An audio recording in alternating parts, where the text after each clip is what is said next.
రాజకీయాల్లో మిత్రుత్వం శత్రుత్వం అనేది ఏమీ ఉండదు, అవసరం తప్ప. ఈరోజు మనకు ఎవరు అవసరం, ఆ పార్టీ ఆ అధినేతతో నమస్కారం చేయడం, కౌగులించుకుంటే అదే 10,000. మోసం దగ అనేది కాదు, మన పార్టీ మనగడే ప్రధాన అంశం. నేటి రాజకీయాలు జరుగుతున్న విధానం ఇదే మాదిరిగా గడిచిన కాలంలో కూడా కనబడుతున్న చరిత్ర కూడా ఇదే. ఆంధ్రప్రదేశ్ విషయానికి వస్తే ఎక్కడే రాజకీయం అంతా కూడా ఇక్కడ చాలా డిఫరెంట్గానే ఉంటుంది. బయట రాష్ట్రాలకు కంపేర్ చేస్తే ఆంధ్రప్రదేశ్లో యుద్ధ పోరైతే చాలా గట్టిగానే ఉంటుంది. ప్రధాన పోటీ వైఎస్ఆర్సీపీ పార్టీ వర్సెస్ తెలుగుదేశం పార్టీకి పెద్ద యుద్ధమే ఇక్కడ జరుగుతున్న అంశం తెలిసిందే. ఆంధ్రప్రదేశ్ కూటమి అధినేత నారా చంద్రబాబు నాయుడు గారు ముఖ్యమంత్రి హోదాలో ఇక్కడ ఉంటే, మాజీ సీఎం వైఎస్ఆర్సీపీ పార్టీ అధినేత జగన్ ఇక్కడ ప్రతిపక్ష హోదాలో ఉన్నారు. ఇద్దరికి ఈ రెండు పార్టీలకు పోరు మామూలుగానైతే ఉండదు. అయితే ఈ పోరు అందులో బలంగా నిలబడాలన్నా బలమైన ఓటు బ్యాంకు ముందు తమ వైపు తిప్పుకోవాల్సిన అవసరం ఖచ్చితంగా ఉంటుంది. చాలా కాలంగా పార్టీ పెట్టిన జనసేన, పవన్ కళ్యాణ్ గాని ఏ ఇతర పార్టీలు నేడు ఆ పని చేయలేకపోతున్నాయి. పైగా పవర్ స్టార్ పవన్ కళ్యాణ్ త్రుటిలో డిప్యూటీ సీఎంగా పొత్తులో గెలిచే పరిస్థితి వచ్చేసింది జనసేనకు. తన వల్ల అధికారంలోకి వచ్చారు అనే భావనతో రెచ్చిపోతున్న పవన్ కళ్యాణ్ పదే కేంద్రం తన మాటే వింటుందని, తాను ఏం చెబితే అది కేంద్రం చేస్తుంది అనే పోకడకు వెళ్లారు. నేడు అదే అహం ఇప్పుడు బెడిసి కొట్టింది. రెచ్చిపోతూ ముందుకు పోతూ నేను చెప్పింది వింటారులే కేంద్రం అనుకున్న పవన్ కు ఇప్పుడు ఎన్డీఏ కేంద్రం గట్టి షాక్ అయితే ఇచ్చింది. ముఖ్యంగా పవన్ కళ్యాణ్ కు జనసేన పార్టీకి ఈ షాక్ చాలా గట్టిగానే తగిలింది. చాలా రోజులుగా జగన్ ను ఎలాగైనా అరెస్టు చేస్తారని, జగన్మోహన్ రెడ్డి గారిని ఏదో ఒక కేసులో అరెస్టు చేసి జైలుకు పంపించాలనే కోరిక చంద్రబాబు తెలుగుదేశం పార్టీలో రగిలిపోతున్నారు. కానీ వాళ్ళు కేంద్ర ఆదేశాలు లేకుండా పని చేయలేరు. డైరెక్ట్గా కేంద్రం దృష్టికి తీసుకెళ్లే పరిస్థితి చంద్రబాబుకు లేకుండా పోయింది. కాబట్టి తన మధ్య ఉన్న కేంద్రంకు, ఇటు చంద్రబాబు టీడీపీకి మధ్య ఉన్న పొత్తులో భాగమైన మిత్రుడు పవన్ కళ్యాణ్తో ఇదే కార్యక్రమం చేయించారు. పవన్ కళ్యాణ్ను ఇలాగే ఎప్పుడు కూడా ఇరికిస్తూనే ఉంటారు. ఇందులో భాగంగా రెచ్చిపోయిన పవన్ కళ్యాణ్ కాస్త రెచ్చిపోయి ఢిల్లీకి వెళ్ళినప్పుడు కేంద్ర హోంశాఖ మంత్రి అమిత్ షా గారి దృష్టికి జగన్ అరెస్ట్ను తీసుకొచ్చారట. జగన్మోహన్ రెడ్డి గారిని అరెస్ట్ చేయాలని మా కార్యకర్తలు, మా అభిమానులు చాలా వరకు డిమాండ్ చేస్తున్నారు సార్. ఎప్పుడు అరెస్ట్ చేస్తారు, ఆ పని కాస్త చేసేయండి సార్ అంటూ అమిత్ షా ముందు పవన్ కళ్యాణ్ ఈ వ్యాఖ్యలు చేశారు. దీంతో అక్కడే ఉన్న అమిత్ షా సడన్గా నో చెప్పేశాడు.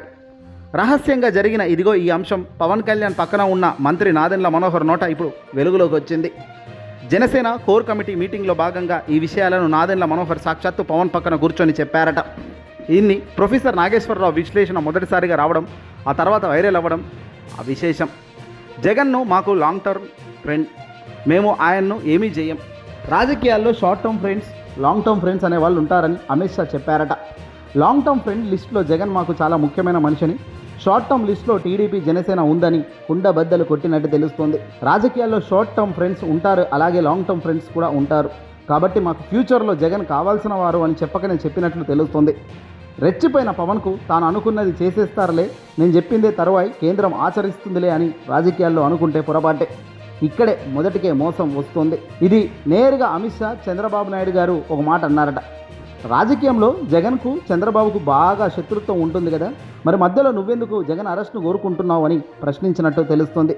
బహుశా పవన్ కళ్యాణ్ అక్కడ సమాధానం ఏం చెప్పినాడో తెలియదు, కానీ నేను పక్క వాళ్ళ కోసమే కదా సార్ పార్టీ పెట్టింది, బహుశా పవన్ కళ్యాణ్ ఇలా అన్నారేమో అని గెస్ చేస్తున్నాను.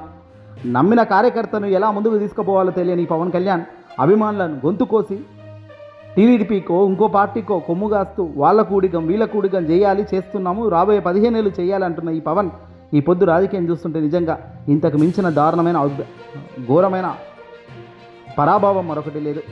డిప్యూటీ సీఎంగా గెలిచాడు కానీ ప్రజల మనసులో మాత్రం దారుణంగా ఓడిపోతున్నారు.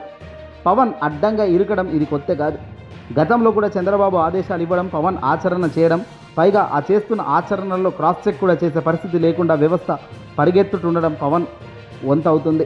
తిరుమల శ్రీ లడ్డు కల్తీ అంశంలో ఇదే మాదిరిగా అడ్డంగా పవన్ కళ్యాణ్ ఇరుకునబడ్డాడు. చంద్రబాబు చెప్పాడు లడ్డూ కల్తీ అయిందని రెచ్చిపోయిన పవన్, లడ్డూ ప్రసాదంలో జంతువుల కొవ్వు కలిసింది, పంది కొవ్వు కలిసింది, ఫిష్ ఆయిల్ కలిసింది అంటూ రెచ్చిపోయాడు. అబద్ధాలు చెప్పి అడ్డంగా దొరుకుతూ పోతే విలువ ఉంటుందా రాజకీయాల్లో? గంగల గలుస్తుంది విలువ. బహుశా టీడీపీ పక్కా ప్లాన్తోనే పవన్ను ప్రతి దాంట్లో ఇరికిస్తున్నారు. పవన్ ఇమేజ్ హైప్ అయితే అది రాబోయే తరం లోకేష్కే ఇబ్బంది. కాబట్టి పవన్ కళ్యాణ్ ఇమేజ్ను డ్యామేజ్ చేయాలి, జనసేన పార్టీని భూస్థాపితం చేయాలంటే తెర వెనకాల స్లో పాయిజన్ మాదిరిగా చక్రం తిప్పుతూ టీడీపీ చేస్తున్న రాజకీయమే ఇది. రేపు నారా లోకేష్కి ఎలాంటి ఇబ్బంది ఉండకూడదు అంటే ఇప్పుడు పవన్ కళ్యాణ్ చూసి ప్రజలు నవ్వుకోవాలి, పవన్తో ఏ పని కాదరాబోయ్ అని అనుకోవాలి. అలా అనుకున్నప్పుడే పవన్కు సన్నగిలుతుంది, నారా లోకేష్కు హైప్ అవుతుంది. ఇలా పక్కా ప్లాన్తో వెళ్తున్న టీడీపీ పర్ఫెక్ట్గా ఇంప్లిమెంట్ చేస్తుంది. దాన్ని అందిపుచ్చుకోవడంలో పవన్ మళ్ళీ ఫెయిల్ అవుతున్నాడు. మరో 15 ఏళ్ళు ఇలాగే ఊడిగం చేద్దాం కలిసి రండి అంటూ పవన్ అభిమానులకు చెప్పడం అంటే ఇంతకు మించిన దారుణమైన అభిమానం ఎక్కడా ఉండదు. అభిమానాన్ని పావుగా వాడుకుంటున్న పవన్ అన్యాయంగా అందరినీ ఇరికిస్తున్నారు తప్ప వాళ్ళకో మేలు కోసం ఏం చేస్తున్నారో ప్రశ్నిస్తున్నారు ఈరోజు ప్రజలు. ఏదేమైనప్పటికీ కూడా జగన్ అరెస్టును చేయబోము అని చెప్పిన అమిత్ షా దెబ్బకు ఇప్పుడు జనసేననే కాదు టీడీపీ చంద్రబాబు నాయుడు గారికి కూడా షాక్ గట్టిగానే తగిలింది.